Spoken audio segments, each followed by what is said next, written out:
Saturday was ugly for LSU and Tiger Stadium, but they've gotten some good news on the recruiting trail in the last couple of days. We're going to talk about the latest commitment to LSU's 2026 class, as well as a couple of other notes on LSU recruiting and the now, about to start in a day LHSAA high school football playoffs. It's Louisiana versus all y'all's Recruit That Boot. I'm Jet Rosen. He's Sam Spiegelman. What's up, man?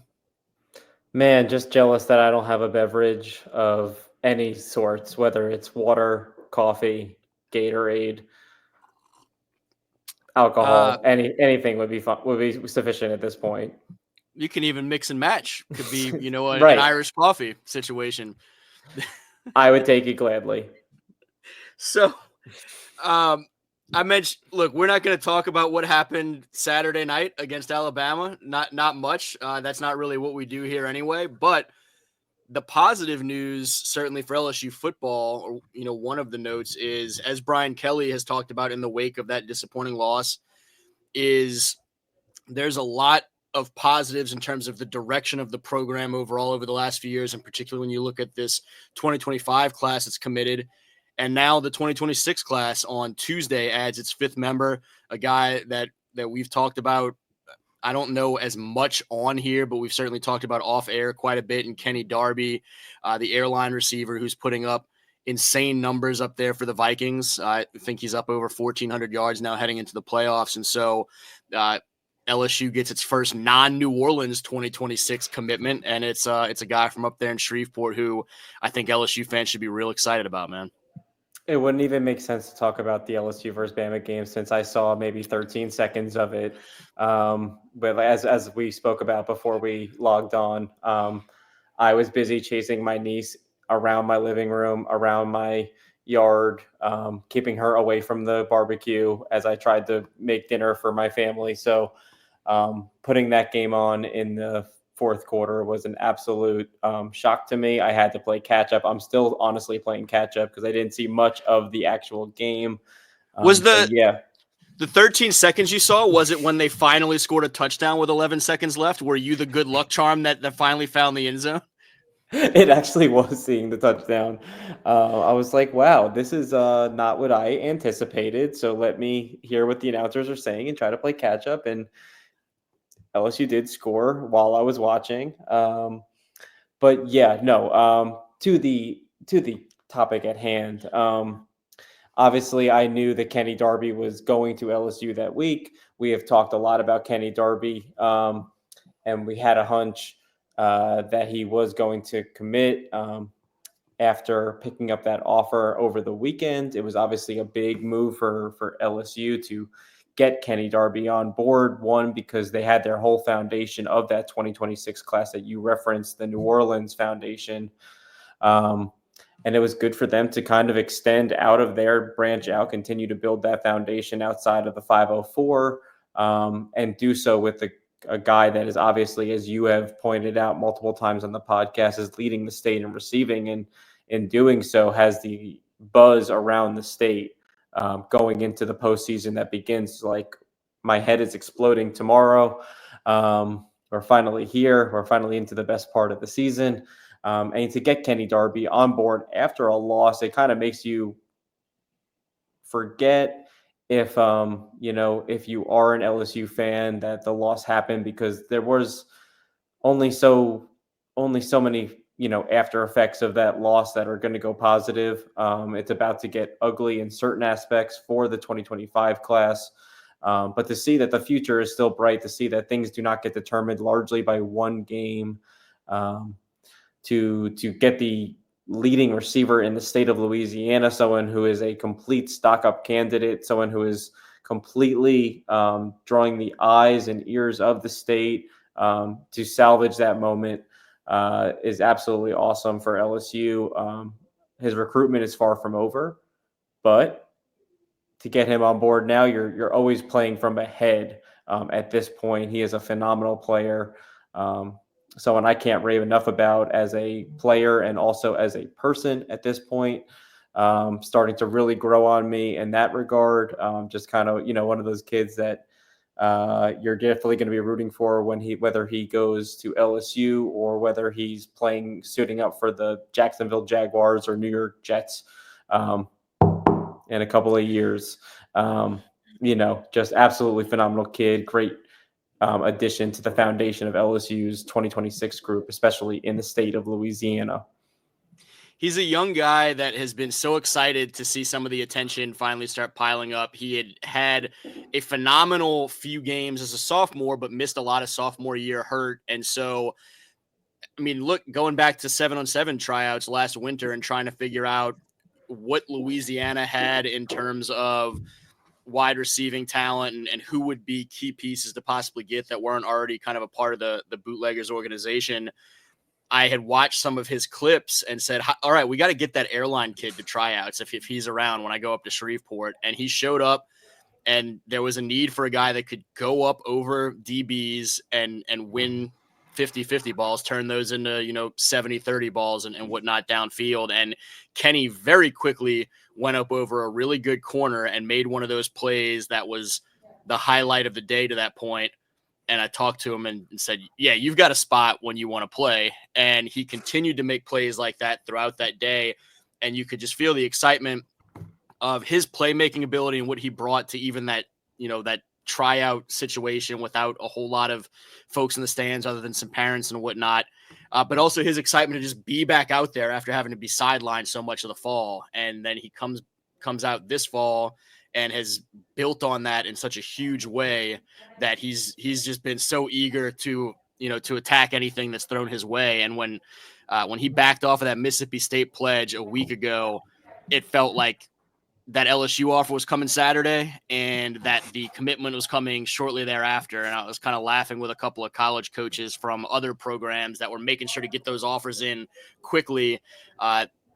And it was funny because it felt a little bit elementary at that point. Like, let's beat the LSU trip and get our offer in ahead of LSU. But a couple of them mentioned they thought it was going to be difficult to pry him out of state because he's like a lot of the kids that we talk about. He's a kid that grew up really admiring LSU and watching guys like Jamar and Jets and company on Saturdays. Right. That's an excellent point. And you mentioned attacking. That's a great way to describe Kenny in this past season and his style of play. We talked about his breakout season, and I should have alluded that he has just been phenomenal, not only separating downfield, being that vertical playmaker for airline. Shout out to our good friend, our girl Chessa, is the only airline alum that I have ever met. So that's why. But not only attacking downfield, but attacking different levels of the field as a receiver, as a playmaker. He is so good in the red zone, which is such a hard thing to do as a receiver. Sometimes he's great when plays break down, and he is so great, again, not only stretching the field, but attacking inward, in breaking routes. He is just so adept. He is well built. And yeah, that's all. I have nothing but positive things to say about Darby so far. It's time for his 4th star, Samuel. It certainly is. Him and I joke about it all the time. And he is honestly one of the reasons I brought up an additional rankings for rivals, which hopefully will go in sooner rather than later, because we are so slow ranking that I have so much time to just sit there and look at it and say, come on now, let's do it. Let's just do it. So in due time. Also, a shout out to Chessa, who I think I have to go meet up with whenever we finish up. She's had my wallet for a week now, and I've just been surviving in my own Jarrett, like hobo adjacent way without my wallet. I had her send me pictures of my driver's license so I could put that on the LA Wallet app before I went and drove to football games last week just to make it work. But yeah, I thought about starting joking, stars, they're just like us. And so just like a lot of these high school football stars, I'm going to prod you for when are the rankings updates? Because I know Kenny's been one of those guys that wants to know, well-deservedly, when he can go from Kenny occasionally 4-star Darby to Kenny full-time 4-star Darby on Twitter.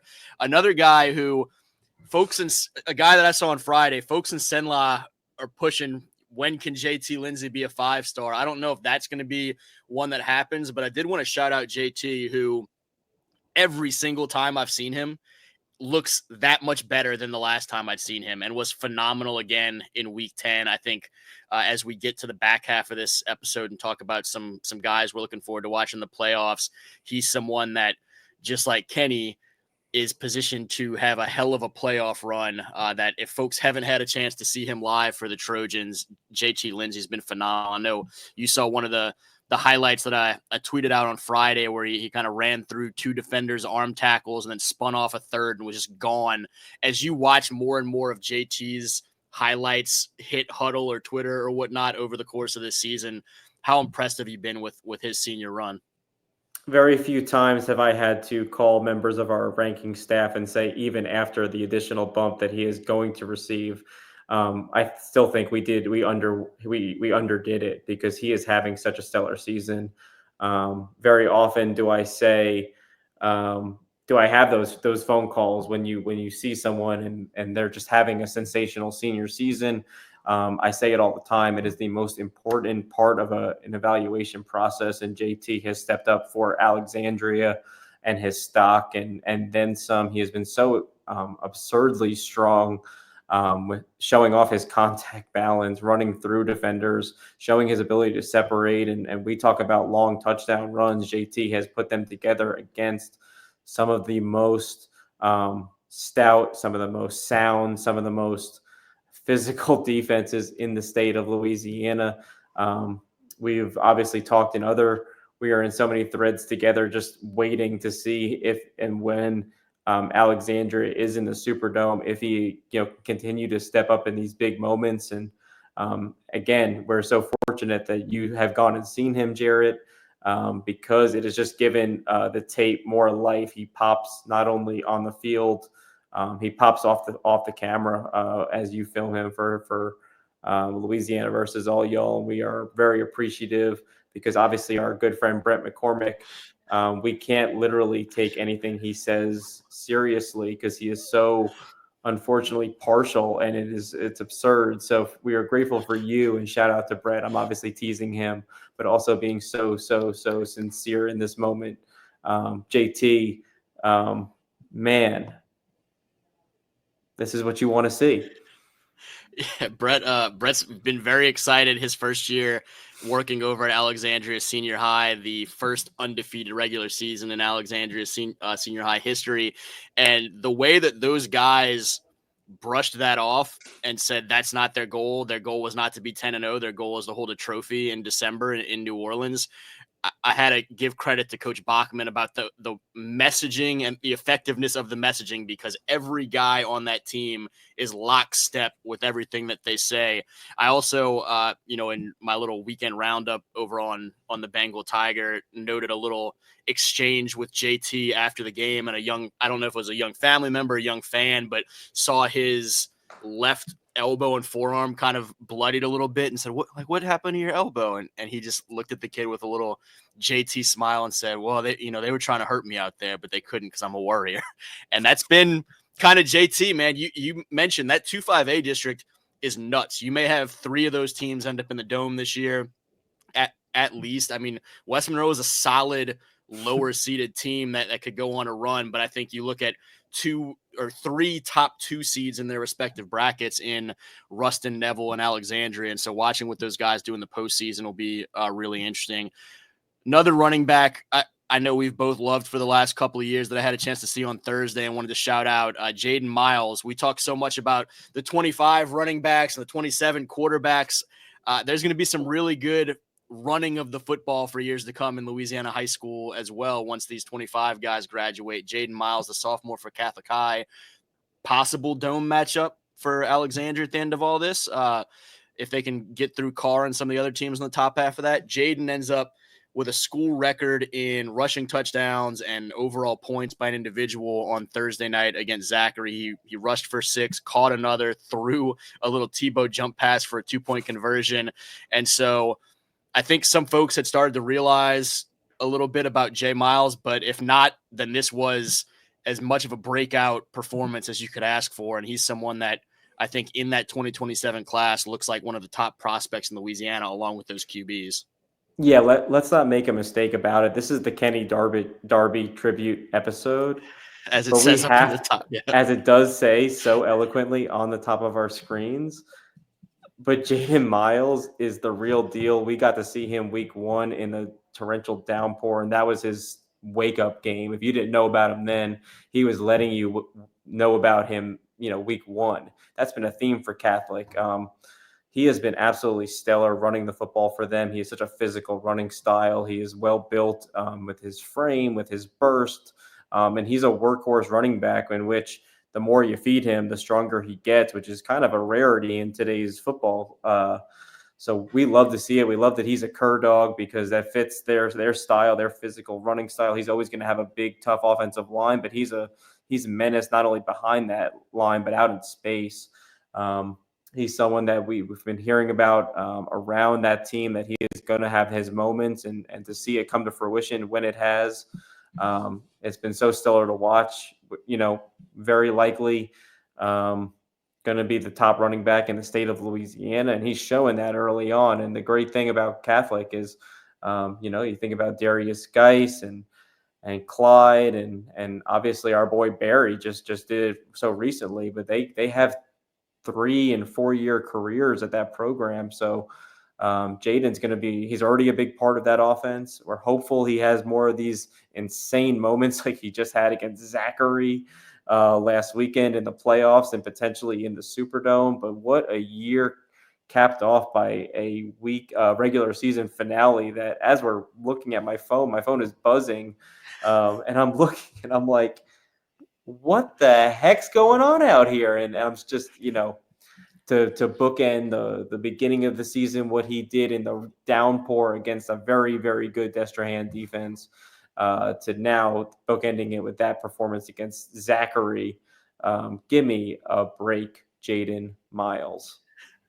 That one against Destrehan, they didn't go into that season, I think, realizing, we're going to go to an awful lot of Wildcat with the sophomore right off the bat in week 1, but that's what they needed to do to get out a road win in a monsoon. And so that showed really early their level of confidence and trust in him in adverse situations, that we're just going to put the ball in his hands, get behind that big offensive line and go make plays. And so that trust, I think, just continues to build.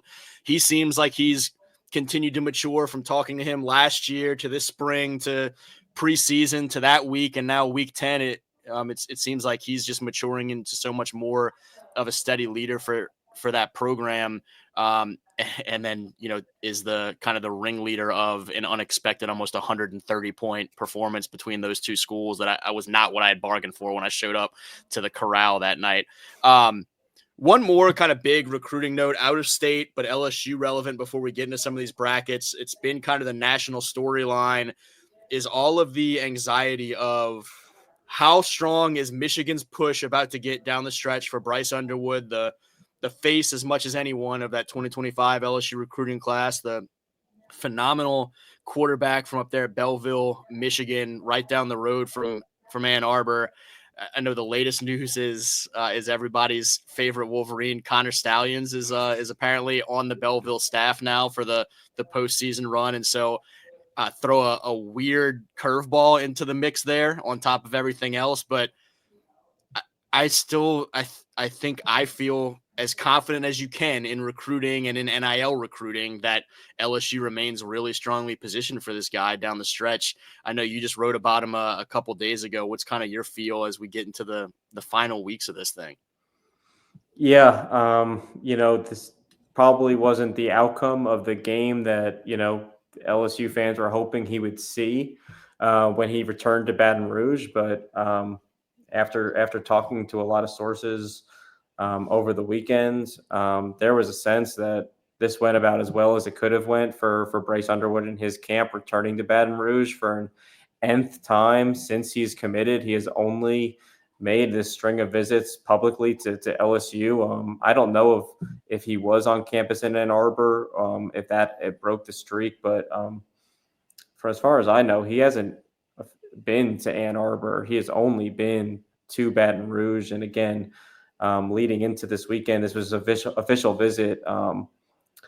During his official visits, he was in LSU for Friday Night Lights and staying unofficially So the timing of this official visit worked out really nicely for Brian Kelly and Joe Sloan and that staff, getting him on campus amid this push from NIL and from an NIL standpoint, rather, to try to keep him in state. But Michigan hasn't been a part of this recruitment in a very long time. And when they were a part of it, it was Jim Harbaugh leading the charge. So that's to give you some context.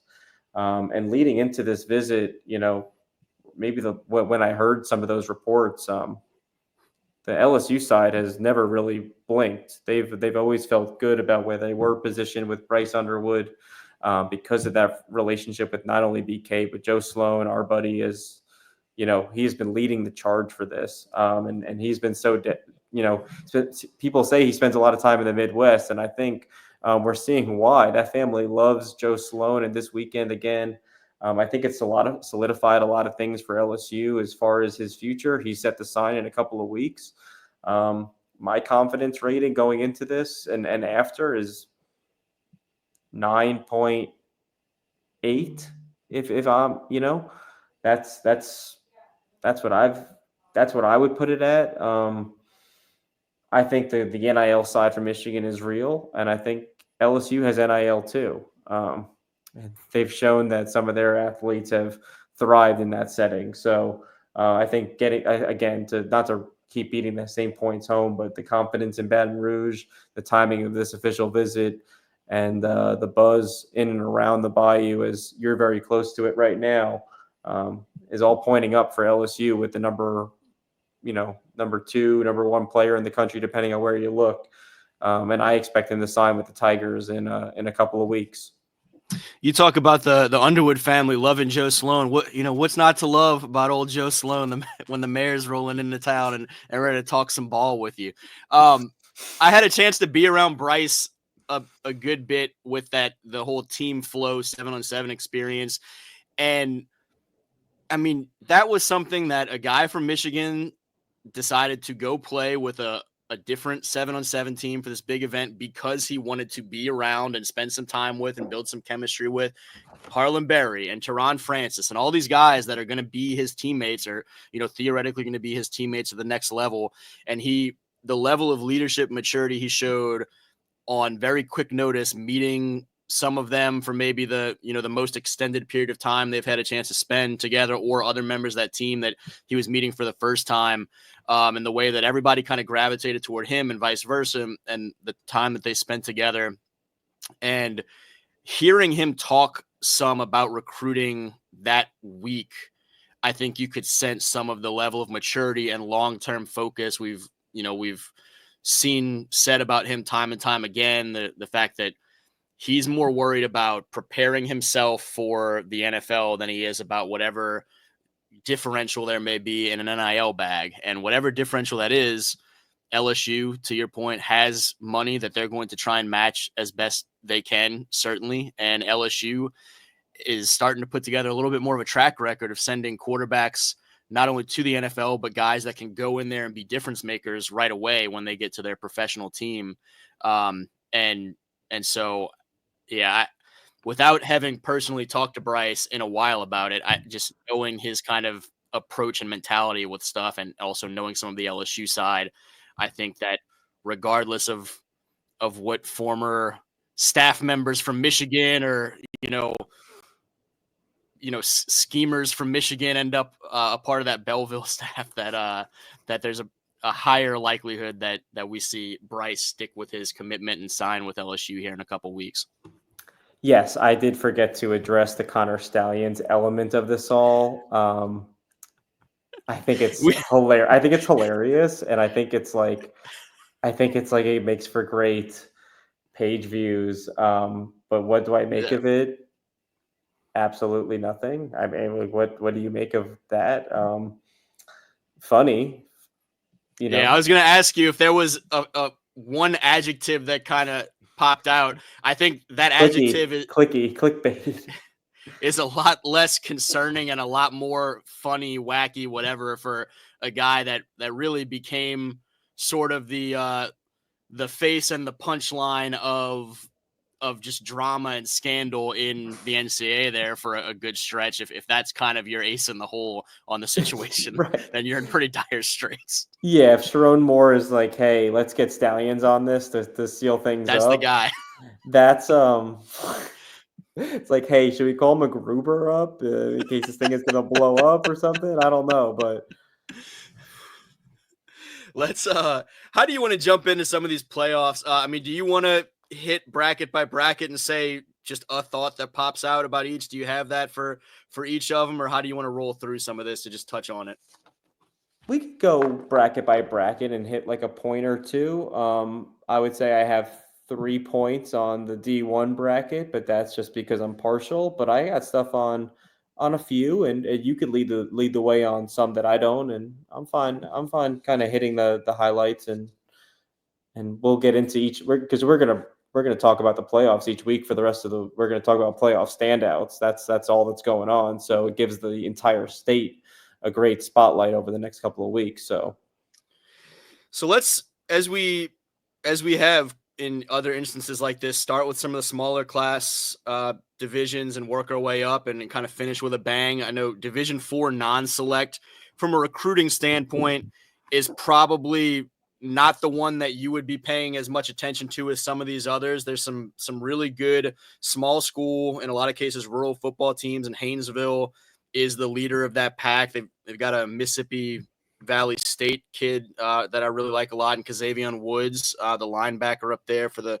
Golden Tornado. But do you have any other guys on that bracket that you're kind of watching? There's a couple of other talented teams, but some guys that are maybe a little bit more under the radar than when we get to Division 1 for sure. yeah, there's a receiver at Faraday I'm keeping an eye on. Desmond Jefferson.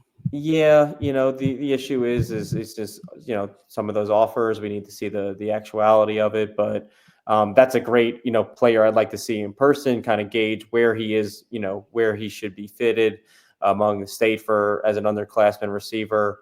But yeah, this is not my favorite bracket. I'm not gonna lie to you, Jared. I got to be honest with you. Is this the Thursday 12 o'clock game now?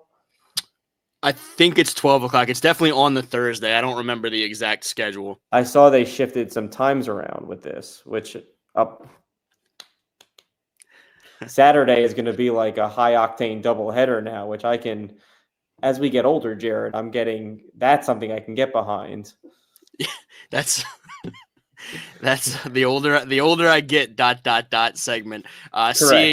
Seeing only 2 games on the last day of the state championship, so they can get out of there and get that thing ready for the Saints the next day, means I'm not in the Superdome till 1 a.m. or whatever the hell it is on the last night of football season. So that's nice.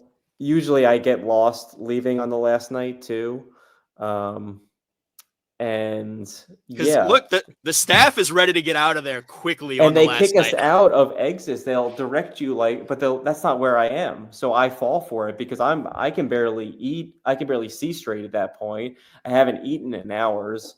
I'm so hopped up on Josh's negativity and your optimism that I'm somewhere floating in between. It's like, am I going to go do work? Am I going to go binge eat and pass out somewhere? Like, who knows what's going to happen? It's New Orleans. It's December. I'm walking home. I'm delirious and excited. Josh is aggravated about the referees for something. Richie Mills has been bullying you for 2 or 3 days straight. Correct. There's someone who I can't identify that I need to identify, whether it was a player who I feel confident I'll identify or an adult, which I'm not as confident. Just shouting out a couple of more guys in that bracket. I think Haynesville is the team to beat there. South Plaquemines the 2 seed. Some good kids. I know Jaheim Williams is a guy that I've been interested to see more of this season, and so hopefully might get a chance during the course of playoffs. Hunter Martin, a good 2-way kid for Logansport. Really talented Jeanneret team.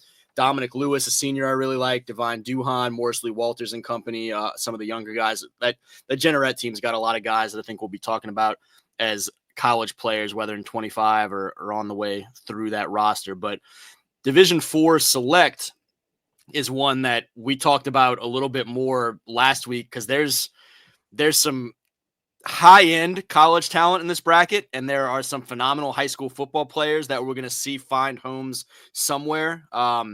Vermilion Catholic and the quarterback Jonathan Dartez lead that bracket in terms of the seeding, but you have those great running backs that we've talked about time and time again. The 1A running backs are all on that select side in terms of the guys that are racking up 1,500 and 2,000 yards this season.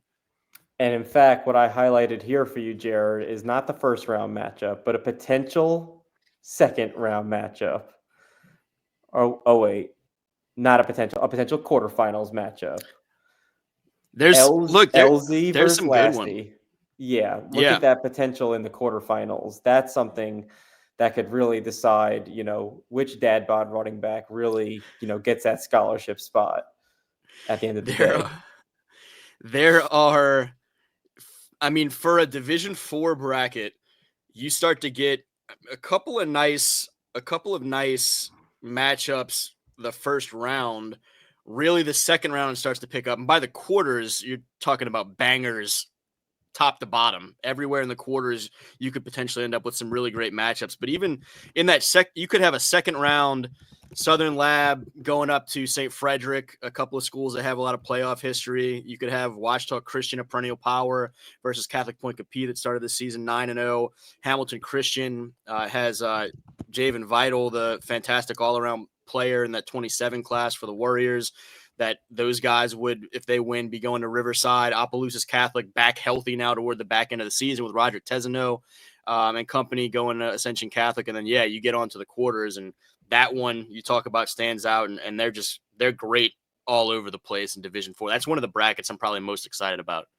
Not to mention Southern Lab, defending champion, right there in the middle, and St. Martin's, obviously Harlan Berry, the 5-star that could potentially vault them on a run at any single point. He's already led them to the furthest I think they've ever advanced in their history with, I think that was his sophomore year. Yeah.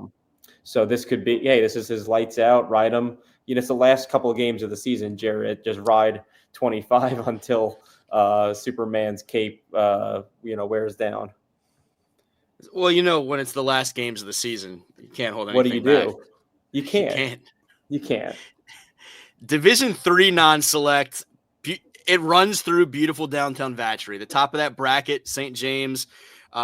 This is one that you could see a rematch of a state championship game a year ago in the semis this year, in which case the champion Union Parish would have to go down to St. James Parish and play for the right to get to the Superdome. There's some other solid teams in that half of the bracket, but those look to me to be the teams to beat. The bottom half may be as notable as anything, on top of, a great season by Erath to surprise a lot of folks and be the 2 seed. Oak Grove, the D4 champions from a year ago, move up, and so they become instantly a contender to watch in this D3 group. Did you have any specific notes written about this one, or are you ready to fall in love with Jackson Bradley's passing ability all over again in the stretch run, or where are we at with this? Yeah, I'm curious. This with Union Parish is in here. They're a defending champion. St. James, they have a lot of dome experience. Oak Grove is in the Superdome every year. Sterlington, for that matter, is also a very regular visitor to New Orleans.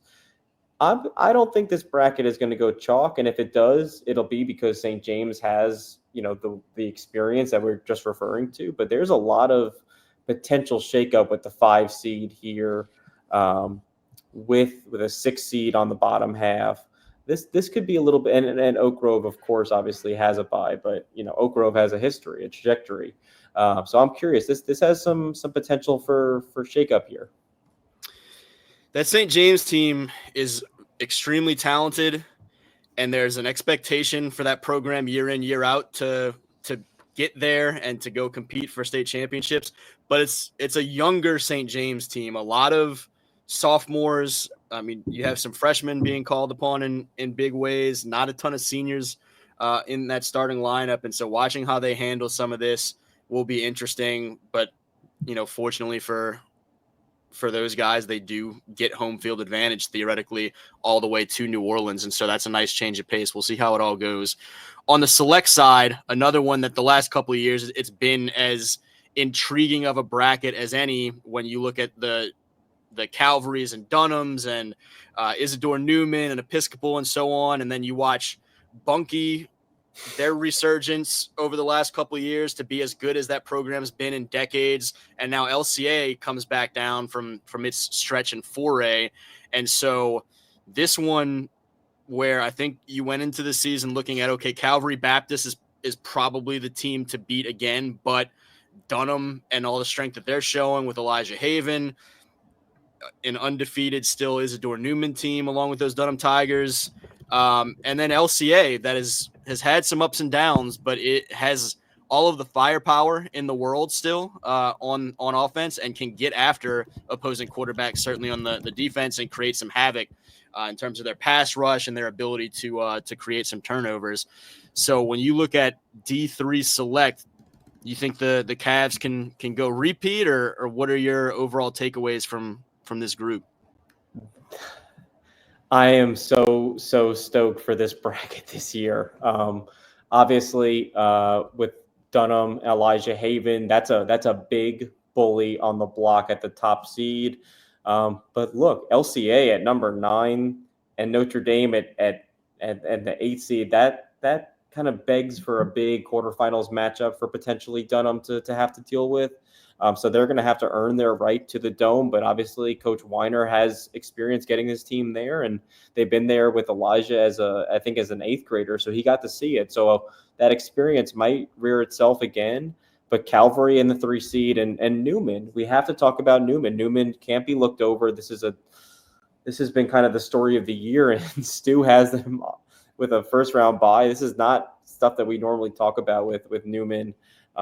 I think they're the real deal, but if they get matched up with Calvary down the road, that's been one of their bugaboos. And that's an experienced Calvary team with an experienced quarterback who has a state championship game-winning play last year, a workhorse running back that's having a stellar senior season behind Devin Harper, who, again, we've talked about at length, is going to clear holes against Newman's defensive line. That's going to be a mismatch.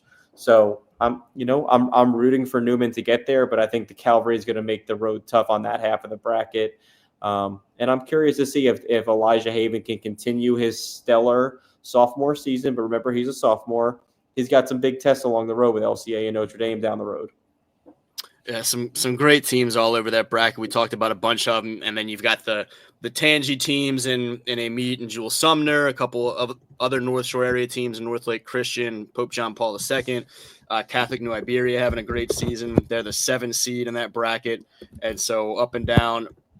The same way that folks didn't want to see a 9th seed at LCA early in this bracket, De La Salle is a 14 seed that entered this season looking at they thought they were capable of putting together a run this time of year, and the way that they defend and run the football, that's a recipe for playoff success that Calvary may have to deal with in that first playoff game off of the bye.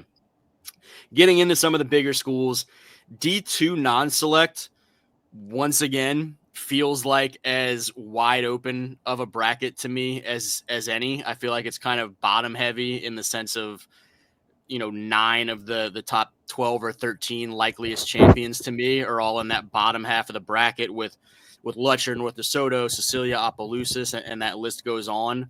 The number 1 seed overall, our guy Coach Salt up there at Franklinton is the 1 seed with the Demons in Division II non-select. They may have a rematch of a razor thin district matchup from a few weeks back against Lakeshore at some point. Franklin Parish has been balling. They're a 4 seed, and I think a team that is very capable of a little bit of a Cinderella run in this bracket.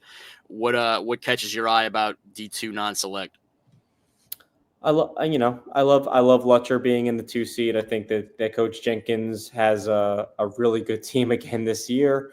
And they have that playoff experience. I'm excited about Jennings being back. I'm excited about a potential second round matchup between the Jennings running game and the Opelousas running game. I feel like someone's going to go home a bloody mess. Honestly, I think Bastrop is going to be pretty physical as well up there in North Louisiana.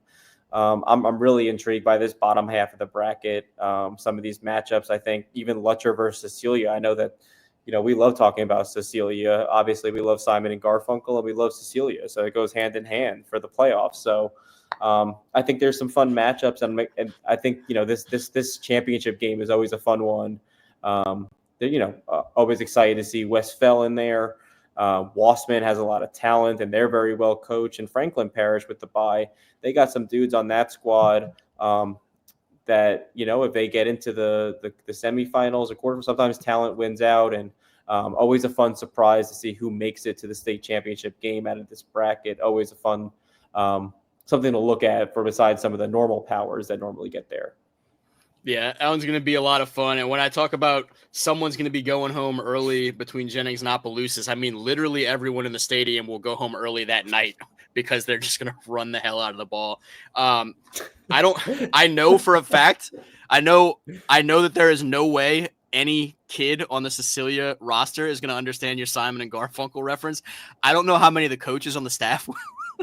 They'll know. Give me a break, Jared. Come on. What do you think the percentage is? You think you're better 50% than 50-50? or more? Okay. Maybe 60%. D2 select Archbishop Shaw. It's the year, right? Hank Tierney and company up at the top of that bracket. This is the one that has some of that drama that, we're waiting to see how exactly it unfolds with U-High, the 2 seed, some other great teams in that bracket. Madison Prep's been kind of overlooked since that slow start to the season in terms of the record, but that's because they were playing a lot of 5A competition. They're battle tested. They're a 5 seed.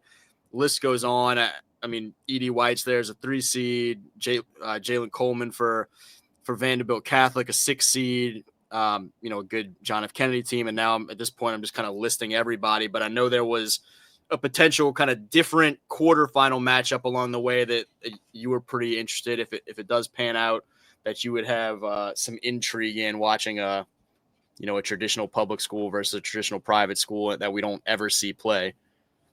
I don't have this bracket in front of me, so you're going to have to tell me what matchup you're excited about. That the one that you texted me about the other day was if U-High is still in the playoffs come the quarters and gets to host the Leesville Wampus Cats and Xavier Ford, what that matchup could look like. So I know that one is one that immediately jumped out to you. There's a few others as well. My one takeaway from looking at this bracket with my lunch was Hank Tierney to the Dome, which you hit on right away. But yes, that matchup does really intrigue me. Obviously, Xavier Ford has been a bulldog for Leesville this season, and a chance. We talk about Lamar Brown getting recruited on the defensive line. He's going to have to play defensive line. He's going to have to be excellent to hold down that Leesville physicality. They are bred to run the ball up there. We've seen it so many times, and this bracket reclassifications and whatnot has U-High playing against some tougher teams that they might not normally face.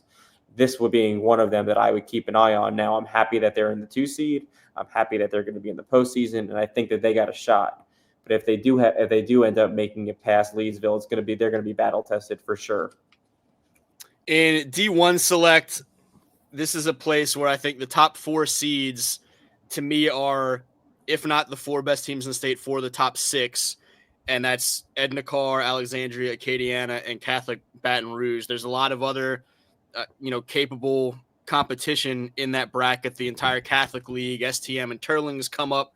Evangel gets in with a big win in Week 10 against Parkway. And so a team or more, a rematch against Captain Shreve right there off the bat. Captain Shreve's got to deal with a guy that threw for 800 yards against him in the regular season. And if Pop can get the best of a rematch, then suddenly Alexandria's got to deal with the Wonderkind up there with the Eagles and on all of his weapons. So when you look at this, again, among, if not the most exciting bracket to me this year, one of the top couple, what catches your eye about all of this star power, all of this battle-tested, high-quality competition from a team standpoint? Yeah, always the best bracket. Always full of great matchups. A lot of great teams have buys this week. But of course, the Captain Shreve Evangel matchup, the 3-1-8s going at it. You and I were at the Captain Shreve Calvary game last September, but Pop was on the sidelines, and we know that there's some animosity when the 3-1-8 teams play each other. So I love that inner city matchup. Pop has been outstanding. I think of Captain Shreve. I think offense this season. So I think it, points at a premium, points as a, take the over if anyone's betting on the high school side over there. And definitely think that this kind of, Pop's going for a record this particular game. So I think this is a chance to get messy. Potentially, but Captain Shreve has been great this season, so I'm just taking the points in that one. And I love the Og Karen Crow matchup. Our boy Chance Babineau leading Karen Crow, and of course Og with their two stud 2027 receivers, Miguel and Raekwon, and of course trying to slow down Chance Babineau, Tulane commit Warren Roberts, who's been sensational as a senior. He's so quick to the football, and this will be a great game for him to potentially show that off. And then I think we talked about it privately, potentially a second round matchup. The winner of Brother Martin, John Curtis versus Acadiana. You love to see the Catholic League battle each other one more time. I'm going to have to give the edge to Curtis, even though Brother Martin is very, very good this season. I love seeing Curtis and Acadiana show off. They played each other last year, and I wish I had FOMO missing it. So I'm hoping to see them in the second round. Watching on TV, them two go at it in about an hour and 26 minutes. Yeah, I love that JT can coach a game on a Friday night and then get to television because they're wrapped up so consistently by such a reasonable time to get over to the studio after a full night of his coaching responsibilities. D1 non-select to wrap it up. This is where I mentioned you have at least four of the top 6 teams in the state on that D1 select bracket. The other two, in my opinion, Neville and Ruston, the 2-5A rivals on opposite ends of this bracket. The other top seeds are Airline that we talked about with Mr. Darby and company, Ben Taylor, Jarvis Davis, and so on, are the 2 seed with Ruston as the 3 seed, and then 4th seed is Central Baton Rouge, where we've talked about a couple of guys through the course of the season, obviously DK and KD Mays, but always a fun one as well. I think some of the best first-round matchups all over the state are in this one, and we'll just kind of keep building from there. But this is, the big public school side of things, and should be another fun year of watching them wrap it up. I'm excited for the playoff adjustment. I just noticed that today.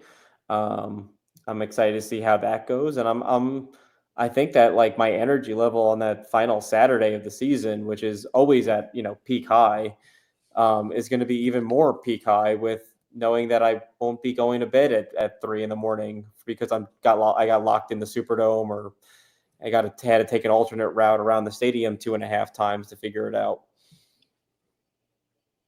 That's what you got.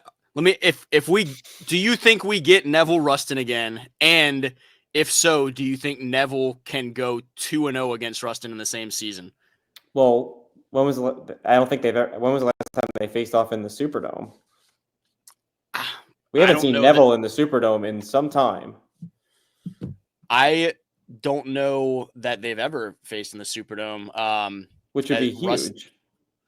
Yeah, absolutely. I mean, that game for that area of the state would be absolutely insane if we got it. This is the first year that Neville's come back up to be a 5A team in that district with those guys. I mean, that's a matchup that even when Neville was in 4A, that they made sure to keep that rivalry going. But this is the first year that they had been back in the same district together. And Neville, I think, surprised a lot of folks when they got the better of that regular season matchup. And I'm wondering if we get that matchup again for a second time. And if so, if Neville can pull it off again. And it looks like the last they have faced in the Superdome, it was a couple years before I was born, and Neville beat Ruston 26-20 in 1984. Wow. Well, I'm glad you looked that up. I hope that we get that matchup again. Like you said, I think sometimes, the see how the Superdome fills out with fans, that Ruston and West Monroe Ruston and Neville are going to just load up the stands over there. Ruston's been in the Superdome though more recently, so I'm more interested to see if Neville can continue the way that they've played, especially on defense. They've played such a bruising style, such Neville football if you think about it. So I do think that's always the recipe. You know how I feel about running the damn ball. You know how I feel about physical defense, and you know how I feel about fast football games. And Neville does all that at an extremely high clip. So I think but Rustin with that senior squad, as there is pressure to return. I'm rooting for it, but this is a tough bracket. So especially with Always it. Go ahead. Always is a tough bracket, and I'll go on record and say that I still think Rustin, even with the 2 losses this season, is the team to beat as a 3 seed in that bracket. And so that's who I'm projecting as a champion. We'll see how it all shakes out. I'll also take a minute. I'll just put your cell phone number on the screen. You said you're hoping for Neville and Rustin, and so I know, Coach Boyne and DK Mays and Bo Willie and the Wright family down there, everybody at Destrehan, they know how to get in touch with you. But for any other fans around the state that need to get in touch with you after that one in this bracket and say, why do you hope for those two and not my kids? We'll put the number right there. And just let them know that I was able to see a lot of those guys in the season. So I'm just hoping to give everyone I'll be there no matter what. So, and this is definitely going to be the Saturday, 5 o'clock game, 4:30, whatever they're trying. I don't know what time it is right now, and I have a clock in front, so I can't tell you what the schedule looks like yet in December. This is the PM slot on Saturday prime time. So I'll be there and I'll be giddy no matter who's there. So you could put my number next to that statement. Until Richie Mills gets you off balance with whatever his joke of the day is, you'll be there and excited and riding a high. I know that he's excited for that first round matchup between Hammond and Huntington, and he can take that to the bank. He's Sam Spiegelman. I'm Jarrett Roser. Shout out to the really extensive list of name drops that we included in this episode. Thank you all for tuning in to Louisiana versus All Y'all's Recruit That Boot. And now I guess I'm going to go meet up with Chessa and get my wallet back for the first time in a week. Maybe you should treat her to something. Look, my wallet is just a gum pack that accidentally got left in the car, and we did the little week 9, I guess, or week 10 ride around edition for the station. And so after a couple of days, I told her, look, treat yourself to a couple slices of gum out of that Trident pack. You've definitely done me a solid by wrangling that gum out of the company car. And so I don't know that is enough, but I have lots of gum if we need more. A gentleman with excellent breath. Always. That's Jarrett Roser, gentleman with excellent breath. He's Sam Spiegelman. This is Louisiana versus All Y'all's Recruit That Boot. Later.